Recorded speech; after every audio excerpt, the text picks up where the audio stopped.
a lot of people don't know, but I started dancing on one. I was very lucky that since I was a kid, my dad put me in folkloric dance since I was 4.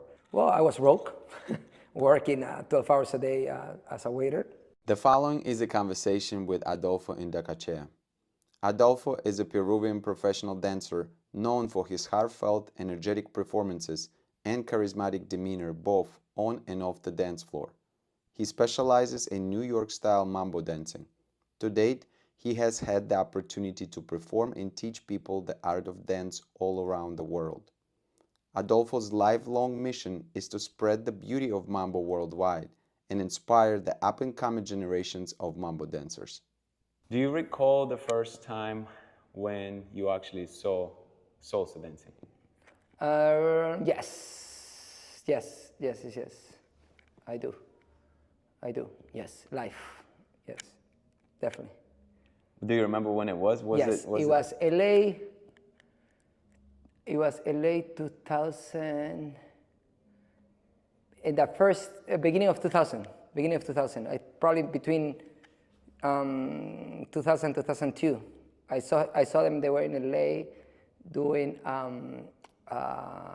the routine that they have all silver, and they look like from outer space. That's the routine I saw.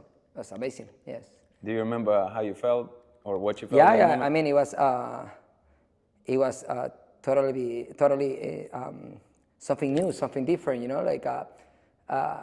Because they have this fusion that nobody had at the time, because back in the day, I believe everybody was they didn't know what else to do. They were doing all movies, all cartoons. They even came out, I remember, with groups coming out with Toy Story and all the movies, Spider-Man, Matrix, everything. So I think what Ferna did was amazing. It definitely caught my eye. They got a standing ovation, like always. And it was I don't remember the exact year, but it was when Eddie Torres did, I think he called it Mambo Land too, like the whole opening space outside the tents in LA. It was huge. Was that experience at all influence your desire to become a dancer? I mean, that was probably my first year dancing, so I was super motivated about learning. I was trying to learn from everything and everybody, what I could learn. And a lot of people don't know, but I started dancing on one. But I always had that flow of on two. So then I fell in love with on two, and that's it. Yeah. And then, so obviously there were a number of years where you were just dancing and trying to figure things out, right? Like you weren't necessarily ready to become a professional dancer or to commit to it right away. Actually, since I started dancing, probably that took me probably like 4 or 5, let's say 6 months, that I knew that is what I wanted to do. And then I started teaching very quick. I remember I started teaching like after 8 months, 9 months dancing. And then when I started teaching, then that kind of completed the circle, and I knew that I wanted to do dance. I knew that I wanted to teach. I knew I wanted to perform. Of course, I wanted to travel the world. At that time, we didn't have Facebook, YouTube. There was this website that Gerald Almeida, I think was his last name, Gerald, and Shaka Brown used to have. It was called Mambo TV. And that was when you used to go to see people social dancing from New York, Boston, Washington, and that's how that was the only place that you could go and still move if you couldn't go to the congresses and travel and social dance. We didn't have anything else. So it was, we always speak about this with Fernando, because I think that was the beauty of our generation, that the only way that we could create, it was to get in the studio and create. There was nothing where to see and where to copy moves or where to copy things, now you have everything handy. So I think that was why in the past the dances were more different in styles too, and you have those styles very well. They were very different, depending on the place where you were. what was it about dancing that made you want to do this for a career? Like, was there a moment or a period of time when you realized that there's what was it about it that made you? It makes me happy. You know, Okay. like I always say, you need to do what it really, you know, everybody say, oh, you need to do what makes you happy so you're happy in life. Yes, but actually I do what I have a passion for.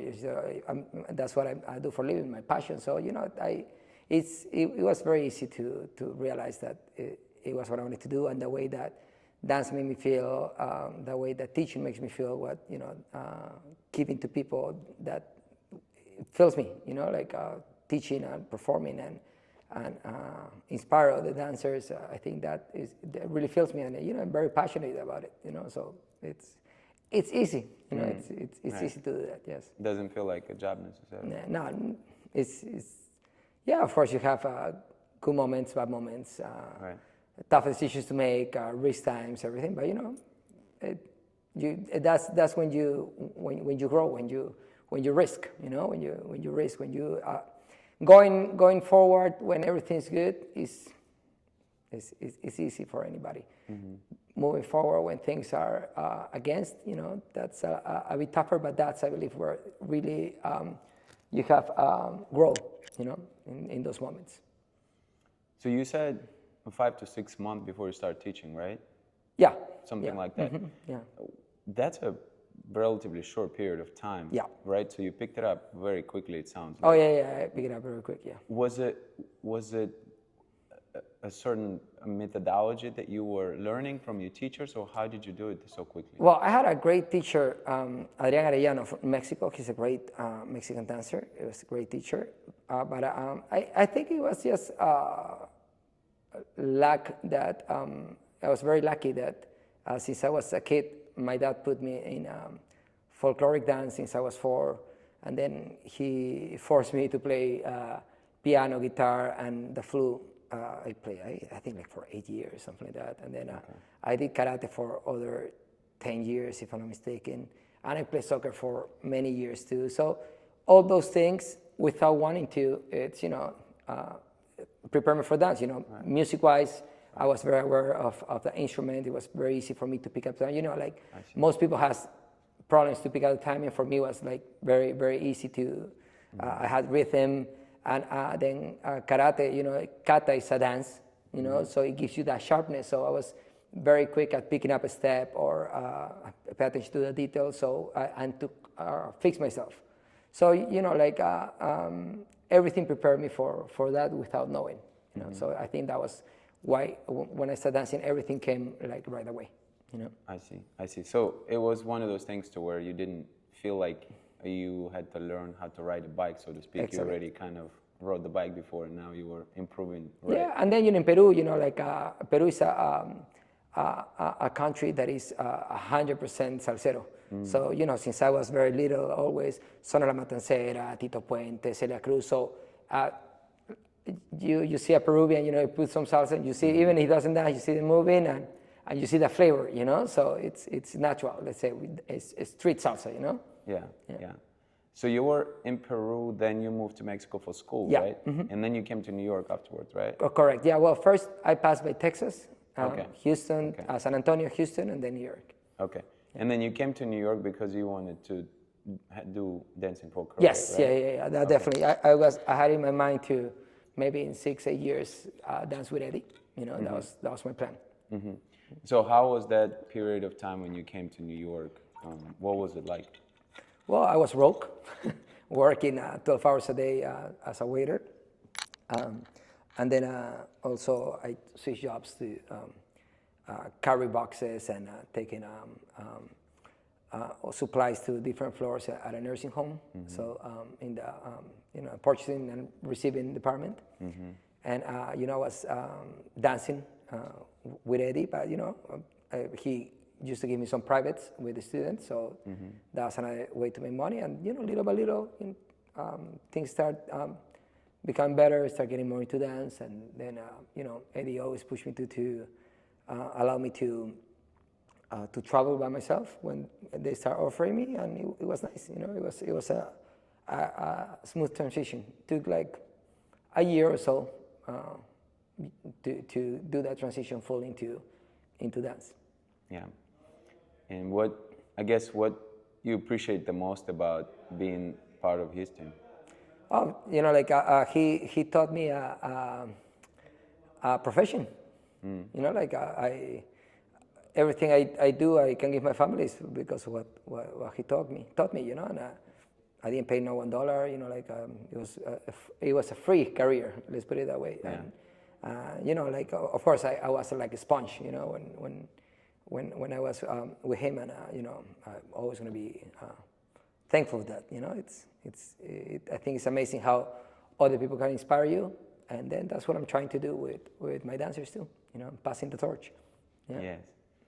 I think you're doing it very well. I was going to ask you what kind of energy drinks they have, because they always have, they bring that energy. Yeah, well, for them it's easy. They're still young, you know. They still they're early 20s, so you know they still don't have no back pain, no knee pain. You know, they rely on energy right now. You know, I'm telling them to, you know, they need to learn how to not rely just on energy. Otherwise, when the energy is gone, you know, like you're gone. Yeah. But it seems to me that when they dance, they enjoy the process, right? So they, like, you can see the body language, the facial expression. They like in the moment. Yeah, we dance, but we have a lot of joy when we do so. So you know, it's that's I always tell them, you know, like even if you're tired, even if you're sad, even nothing on stage, you know, it's this, you know, it's an act. You have to put on a show, you know. Yeah. As far as New York dancers, is there something different about New York dancers? Obviously, you've been around the world. You now have a lot of point of references. What it is about New York dancers that makes them special? Well, I think New York, that diversity that we have, so many different cultures, so many people from, you know, like in the studio, you see all kind of religions, all type of people. Or, you know, it's. I think that's great. And then New York has been always a social dance by excellence. You know, like people there maybe don't compete much, maybe don't perform much, but they social dance a lot. Right. You know, they social dance a lot. So it's part of our culture. You know, you have socials every week, almost every day of the week, and you know the level of social dancing is quite high. You know, compared to other places. You know, and you know, of course, it's only on two. You know, there's a few parts of New York that dance on one and Cuban, but I would say mainly is on two. So I think that's what makes it special. A lot of Latinos, you know, but Latinos from different countries. You know, you have South America, you have Puerto Ricans, Dominicans, a lot of Dominicans too. And then, you know, like that mix of flavors is what make the city special. You know. If you had to explain someone what Mambo is to someone who doesn't know, what would you say? Mambo is just how we call salsa in New York. You know, like when we dance, vamos pa'l mambo, or you know, we dance mambo. You know, it's basically just a name. You know, it's people call it salsa on two or mambo New York. You know, Tito Puente used to call it mambo. They didn't like to call it salsa then. Salsa name came by, so like an umbrella name for everything. So I would say just it's how we call salsa in New York. Nothing. I don't believe there's a special reason why you know, we call it that way, or make it better or make it wrong if you call it salsa on two. You know. So if salsa on two, mambo, and New York style salsa, all interchangeable. Yeah. I mean, like, you know, like, yes, of course. Then you have to go into classic mambo, modern mambo. You know, modern mambo, Eddie Torres timing, 1, 2, 3, 4, 7. Then, you know, you go back to when the Palladium, you know, they dance on clave, so they dance with the congas, you know, like saying almost like 2, 3, 4, 6, 7, 8. So it's a little bit different, the styles, but same. It's not like you cannot, you can dance in between two, so it's not a problem. I got you. Okay. You mentioned, we spoke about picking, you know, that you picked up dancing relatively easily. But I'm also curious, from your perspective, what some of the things that really helped you the most? What changed the game for you as a dancer, whether it's technical things or emotional things or mental things that you picked up as a dancer? I guess, you know, maybe in a way, what took you to the next level, you know? I mean, honestly, like I was just super dedicated. I think, you know, like you heard that the thing they say when you want to be good at something, you know, you put 10,000 hours. Mm-hmm. You know? Yeah. I definitely put my 10,000 hours. So, you know, it's, they also, I was speaking with Osmar at the studio from Jambule, and we're with one of his ex-students, he's a DJ now. And he was saying, oh yeah, I went to Osmar, but I didn't graduate. And you know, it's funny how people say, yeah, you go to a university, you need to study 4 or 5 years, you know? And then you have dancers that they come a year and they already want to be professionals and get paid. You know, like you need to put your hours, you know? Like, so I think that's a good, I definitely put my 10,000 hours, I'm sure a lot more. And like anything you do in life, if you want to be good at it, there's not, you can be talented, you can have a talent for something, but to develop that, you know, you need to put hours, you need to put dedication. There's no such a thing without the hard work behind, you know. Do you know approximately how many hours a day or a week you were putting in the beginning, maybe in the middle of your career and now? Just for reference? At the beginning, I was putting like probably 8 hours a day, 10 hours a day. You know, I was in the studio all day. And now, you know, I'm still, you know, now it's a different process because I'm in a different place, time, position that, and I work in different things on my dancing. Like now, I work on my dancing a lot when I teach. You know, I clean my steps, I clean my basic, I clean my style while I teach a lot. So I take it, when I teach, I take it as training too. You know, and you know, I teach about 4, 6, 7, 8, like 8 hours a week I teach. 2 days in my 2 locations, one day in Manhattan, one day in Brooklyn. Then I have the rehearsals with my teams, and then with the pro team, we rehearse 2 or 3 times a week. And you know, we rehearse 2 times, probably like 8 hours, 6 to 8 hours. We rehearse 3 times, like probably 12 hours. Mm-hmm. And plus every weekend I'm performing and teaching, and you know, like normally at least I perform a weekend 3 times, you know. So of course, if you start counting 3 times per weekend in a month, you know, it's 12 times in a month. In 10 months, 120, you know. In a year, you know, you're going already to another 144, you know, and then multiply that by 20, you know. I have done my hours on stage too, so that helps a lot, you know. Like I know how to change my put the extra shift, you know, on stage. So you know, it's a bit of combined experience with training, with dedication, you know, like everything goes together. But definitely now I still put in the hours, but now what I'm able to work in 1 hour in myself, probably before would have taken me 10 hours, you know. It's a different training now. It's a lot more here than physical, you know. Yeah. Same thing when we do the rehearsals with my team, you know, we do a couple of rounds and they're like, and I'm not, you know. And it's what you say, you know, it's technique. I know how I breathe different. I know how to rehearse, and you know, I have a better oxygen flow than them, you know. But that is just experience, you know. When you were practicing in the beginning, in the middle, even, and you said now it's changed, it's more of a mental game, it sounds like. How, I guess from a technical standpoint, was there a particular way to train that really helped you? So for instance, like some people like to do it slow, right, to break everything down. Some people like to see, some people like to rehearse it differently. Did you have a particular method that really helped you?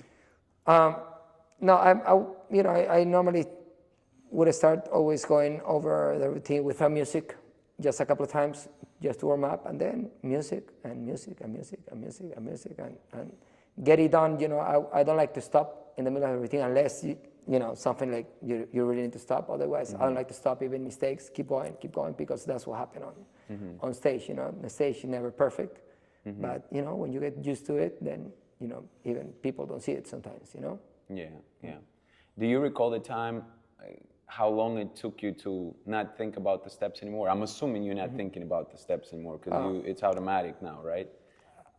You know, that I don't think, you know, like probably in the debuts is when you have to think a little more, or sometimes when bringing back an old routine, or maybe if I was in vacations right before the weekend, you know, have to go over it a little bit more with Tanya, you know, or with the team, or I was traveling with Tanya and then I have to go straight to another Congress where the team was there, you know, probably have to think a little bit more about the rotation, stuff like that, but I've been pretty good with it, yeah.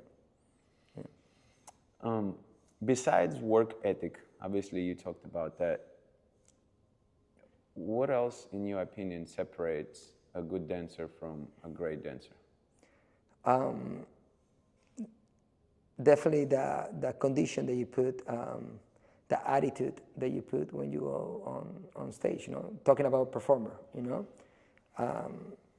You need to go on stage convinced, you know, that of yourself, what you're doing, and convinced that, you know, like, I always tell my dancers when I go on stage, that doesn't matter if Michael Jackson's going before me or after, right. you know, like it's I'm the best at that moment, you know, like there's nobody else, you know. That's the mentality that I go always on stage, you know, and I think that's what makes a difference between a good dancer and a great out of ordinary performer, when the conviction that you go on stage with, you know. How did you arrive at that? Was there a moment that you came across that you arrived at that, or you always had that attitude? You know, my family always, my mom, my dad always showed me that I could do things, and I was always very hard-headed, you know, still. And I think everything that I have really put my everything and say, I'm gonna do this, I've done, you know. There's a few things that I said, you know, I'm gonna do this, and then I don't finish, but it's because I wasn't really committed to that, right? But so I always been like very strong-minded with that. When I want something, I go for it, and I believe a lot in myself, and I think that definitely makes a difference. You know, like there's some dancers that their worst enemy or their failure is their thoughts. You know, their thoughts or their self-esteem. You know, or their conviction. You know, like being afraid to be compared, being afraid to there's always a competition, you know, with other artists, you know, you want it or not. It's always like that. Even your friends, you know, it's like that. But you know, you need to understand that is part of the game, and but you need to be convinced that of what you have is quality, you know, and you have to be realistic. You know, that's very important. How do you teach that to other dancers? With example. I always, when I pray with my dancers too before, I always, you know, try to push them that. I always tell them, remember, you know, it's, if you go on stage thinking, keep messing up this part, keep messing up, so you're gonna mess up that part, you know, like, you have to go on stage like, I'm gonna kill it, you know, like, I'm gonna do it, you know, like, stop thinking, just, you know, let it come, you know, like, you need to believe it, you know, you need to believe it, and, you know, with example, talking to them, pushing them, talking to them after the shows when they mess up, you know, talking to them. I always tell them, like, sometimes when I see them very nervous, you know, and 9 out of 10 times is like they're afraid of messing up the show, you know. I'm like, well, then you're fucked, because that's gonna happen sooner or later. The day that you're gonna mess up, they're gonna forget a step, they're gonna forget a turn pattern, that you're gonna fall. It's gonna happen. That's I can put my signature. It's gonna happen. You just have to hope that it's not gonna happen today. Right. So, you know, nothing to worry about. Like it's nothing that is under your control. Maybe you have the routine super well done, and the floor there's a stone, and it gets in your shoe. You cannot do nothing. Like so. I say, why you worry about? Like that's the only thing that you shouldn't worry about because you have no control. You worry about the things that you have control of. Have you rehearsed? Yes. Do you know the routine? Yes. Then don't worry. If you didn't rehearse, then you have to worry. But other than that, like it's better to have to mess up dancing well than being all afraid all the time. Right. What are your thoughts about, I think you mentioned connecting with the music and having a certain attitude on stage. When someone creates choreography, right? Because I'm assuming for some of your dancers at least, you create choreography or someone else creates choreography and they have to follow it, right? How do you teach them to have that attitude when, they essentially have to connect with the product someone else created?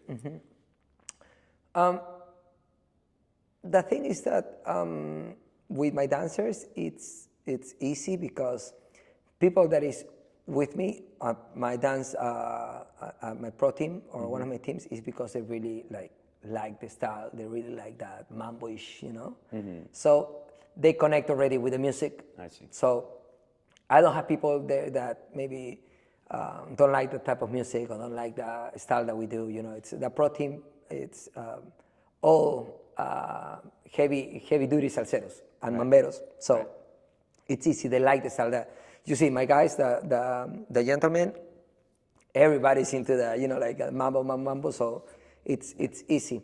I guess that probably happens more in collaborations and when you do with somebody else. And the things when you are part of a team, you need to know that you are underneath somebody, and like of course you're gonna dance my routine.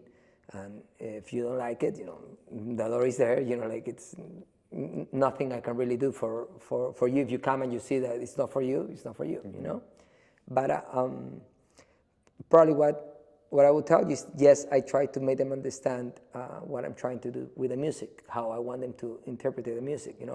There's some numbers that are very elegant, and my dancers, because they are also very young. They want to dance everything fast, everything strong, everything, and I was like that too. But now my tastes have changed, and I know how to dance one or the other, and I like to go up and down, and that's what I try to tell them. Listen, you're not dancing guarachera or rancancan, you're dancing a Fiesta La King, you're dancing Maria Cervantes. You need to be elegant. You cannot be there like shaking your legs or using the head when you have a R&B, so.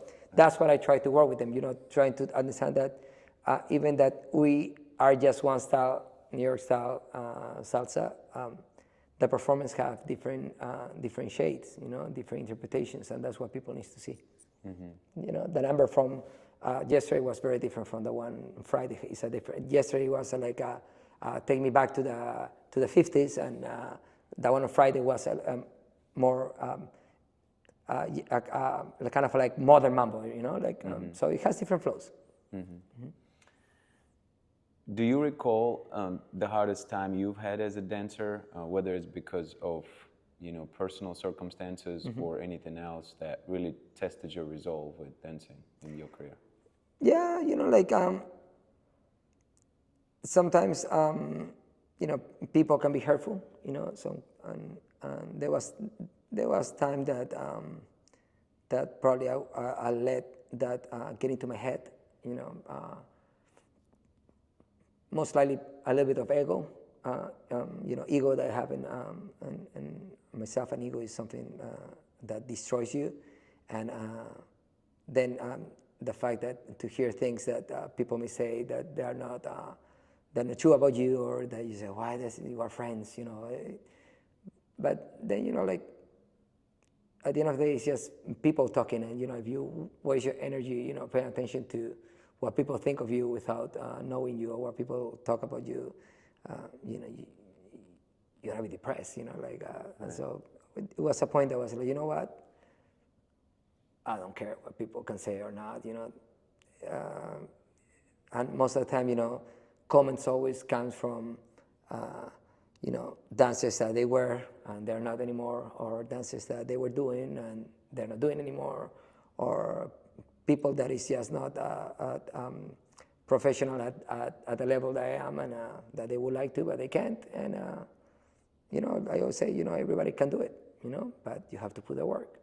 So at that point, I was like, you know what, I'm not gonna care anymore about what people say. So I think now that you say so, probably social media, when social media came by, probably social media was one of the things that can mess around with your head a lot. So that's, you see, like I took a little bit long to answer you, because I don't handle normally my social media.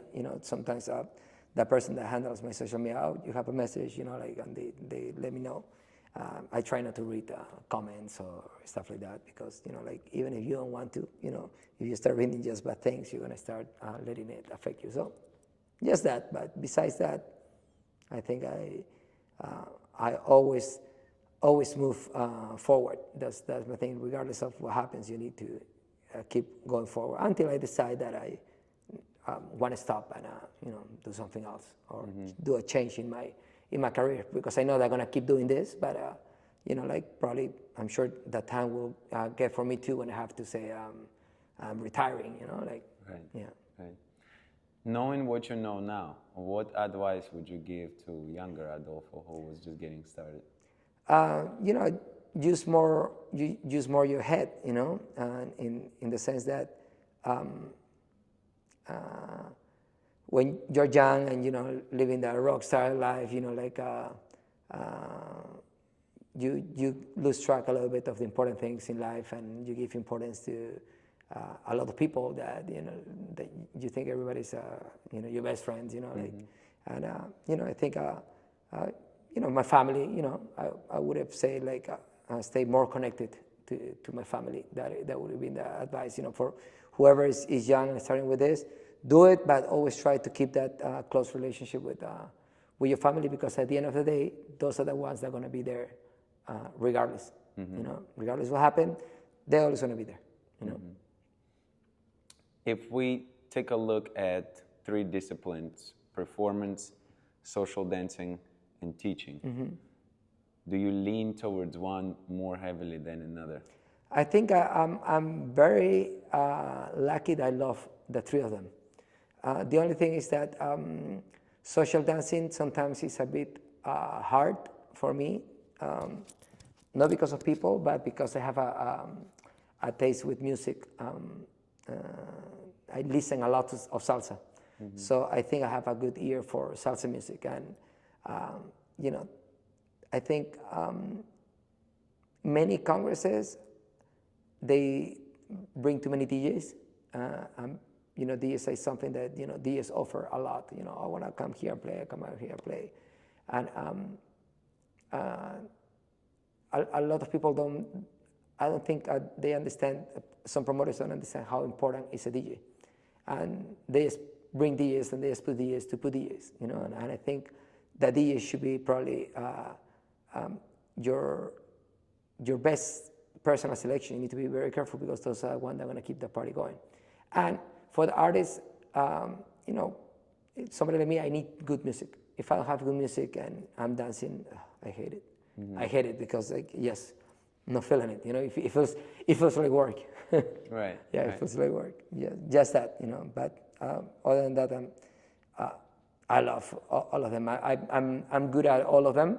So I've been lucky, because sometimes as a teacher, you're not a good performer, or you're not good social dancing, or you're a great performer but you're not good teaching, or you're good social dancing but you're not good performing, But I've been lucky that I do the 3 of them quite well, Is there a particular one that took the most amount of work? Teaching, because I love teaching, but you need to have a style, how to say, the didactic, what's the word in English?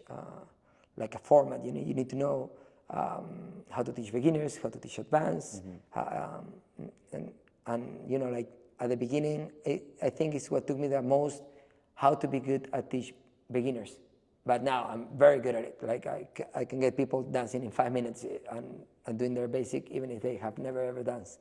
So, but I have methodology now, you know. Right. Before I didn't have that, so I was a little bit like all over the place. Now I know how to go. Now I know how to fix something. Oh, they keep doing this. I know how to fix it, and same thing for other levels. You know, like more years pass, the more tools you have to fix. So in the multiples, I'm falling here, I'm falling there. Okay, you have to fix it. I have a different eye now. You know, before I didn't have experience. You know?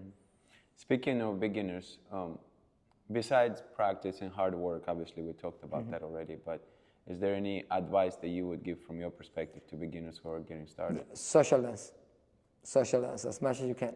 That's the most important thing. So in class, you're gonna learn the technique, but you're gonna put in practice in the social, as much as you can. Yeah. Are you a proponent of doing a lot of partner work in addition to just footwork? If you have somebody, so social dancing, obviously, it's party, it's when people dance, obviously, right? But do you like the idea of having a partner and practicing with the partner all the time? Yeah, I mean, like at the end of the day, dancing, what we do, at least at salsa, is a partner work dance. You know, I think there's never going to be a solo artist or man or female or male that is going to be stronger than a couple.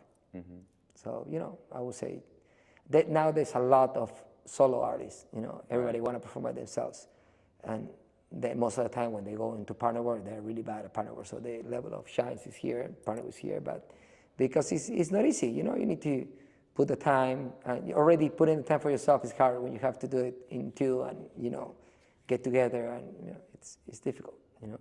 Yeah, absolutely. What was the next question I was going to ask you? Oh, I wanted to know what is your take on the current state of salsa scene? Are you excited about it? Do you have concerns, or where do you see it's going? I think people worry a bit too much about salsa. You know, now there's bachata, now there's souk, and I think it's great that we have all of that, because we are given so many different things to do. And I see in the studio people that comes for bachata, then they end up dancing salsa, or people that comes to salsa, they start doing bachata. And I think the community, that's the way the community should grow. I would say if it was me learning now, I would try to learn salsa, bachata, souk, everything, because it would make me have more fun. And I believe that's how the scene should be. Should have different dance styles together. You know, as long as we keep pushing that, I think we're gonna be fine. I want to be respectful of your time.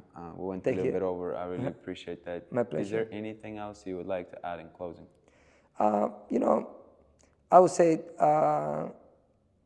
that dance, whatever you want to dance, do it because you love it. And if you want to do this as your profession, put the respect as a profession that you need to put, you know, because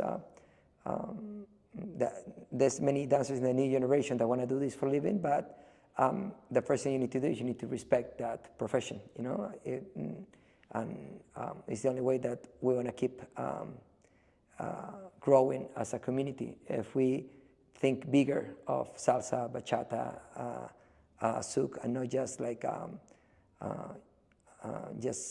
it's something. Yes, it's street dancing, but it can be a great business. It can be a great thing to develop a business on your own. You know, like to be a profession, but you need to treat your profession with respect. You know, it's like you can fix toilets, but if you're great at fixing toilets and you work professionally and you do a good job fixing those toilets, you can make great money fixing toilets. Right. You know, so that's what I think. I always tell them, you know, you need to respect that profession, and you know that starts by being on time for rehearsals and being late for class. You know, many things. So I would say that to the new dancers, you know, like there's a lot of talent out there, and you know, if you put your hard work, you're gonna be able to do whatever you want to do. Yeah. Adolfo, I want to take a moment to thank you for your time, for sharing your thoughts, sharing your perspective, and your wisdom. Thank you so much. My pleasure. Thank you.